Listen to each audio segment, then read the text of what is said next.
Now, whether you believe it or not, mercy makes all the difference. Believe you me, mercy makes all the difference. It is mercy that makes some persons to be tempted to think that others are lazy, not understanding or knowing that mercy works by election. You can choose a man from the dunghill and place him among princes. That is mercy. It is mercy that qualifies the unqualified. It is mercy. When you read Romans chapter 9, verse 15 and 16, verse 15, you see God saying to Moses, he said, I will have mercy on whom I will have mercy, and I will have compassion on whom I will have compassion. So God decides who enjoys his mercy, who enjoys his compassion. And so you wonder why some people who are not doing as much as you are doing, enjoying certain benefits, and you're wondering, what is this fellow doing that I am not doing? It's mercy. It's called mercy. And you can enroll in the school of mercy. That's the truth. You can ask him for mercy. Two guys went to church and they were praying. The first one was talking about his achievements. We have that, a lot of us have the tendency, to talk to God about the things we've achieved, the things, we are doing, the wonderful things. That guy was saying, I pay my tithe, I do all, it's not about what you do. It's not about what you do. And that's why Romans chapter 9, verse 16 was explicit about the fact that it is not of him that willeth, but of him that runneth. It's not of him that willeth, but of him that runneth, or of him that runneth, but of God that showeth mercy. So God makes all the difference. There are people who are doing much better than you are doing. I mean, in terms of putting in efforts into things than you are doing, and yet they are not getting even the result that you are getting with the little effort you are putting in. It is God who commands increase, and the instrumentality by which he does that is called mercy.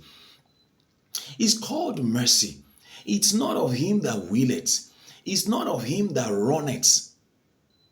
When you run to Ecclesiastes chapter 5 and verse 11, you start from verse 9, you start finding Solomon talking about, the race is not to the swift, nor the battle to the strong. It says time and chances happen to them all. Ask me who controls time. God, Daniel chapter 2 and verse 22 and 23.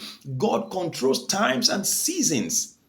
So favor is an instrument in the hands of God to prove to the whole world that man cannot rise on his own. Man was formed with clay, and until God breathed into his nostrils mercy, it did not become a living being. Mercy is the instrument in the hands of God by which he shows people that man cannot prevail on his own. He says, by strength shall no man prevail. John chapter 15 and verse 5, he says, for without me you can do nothing. Mercy makes all the difference. Psalms 102 and verse 13, as I round up, he says, thou shalt arise. Who is to arise? God. Thou shalt arise and have mercy upon Zion. So you can put your name there. I'm talking about Kunle now. So you put your name there. Thou shalt arise and have mercy on Kunle for the time to favor, because mercy is timed. It has timing. It works with time. That's why you find Ecclesiastes chapter 3 talking from verse 1 to 8, talking about a time for this, a time for that, a time for this, a time for that. He can control times in your favor. Romans chapter 8 and verse 28 tells us, he says, we know that all things work together for good. It takes a mentality that has been eroded by mercy to know that all things are working together for our good, regardless of what we are going through. But understanding the place of mercy in our journey through life puts you above every situation, including the adverse ones. Understanding the place of mercy, understanding that it's not about your smartness, it's not about your brilliance, it's not about your connections, it's not about you. It's not about you. It's not about you. It's not about you. It's about God that showeth mercy. Mercy makes all the difference. I wanted to share this video with somebody, and you should watch it and listen again and again. It should send some shivers down your spines and give you comfort, even in hard times. It just allows you to understand that, oh, even the people that are doing well, and I mean who are really doing well, it's mercy. It's not about I've been born again for so many years. It's not about oh, I have a master's degree, I have PhD. No, it's not about all of that. There are people who cannot write their name very well, who don't have signature, who are who are doing brilliantly well. They are doing brilliantly well.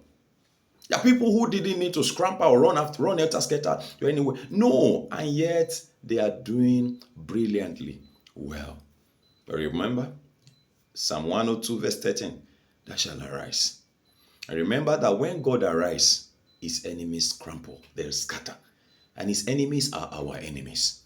Whatever is an enemy in your life, poverty, think of anything that is, raging in your life. They are God's enemy. They will scatter. What's your prayer this morning? Father, or this, whatever time you are watching this video, arise and have mercy on me. God bless you. And please don't forget to share this video with others. Bye-bye.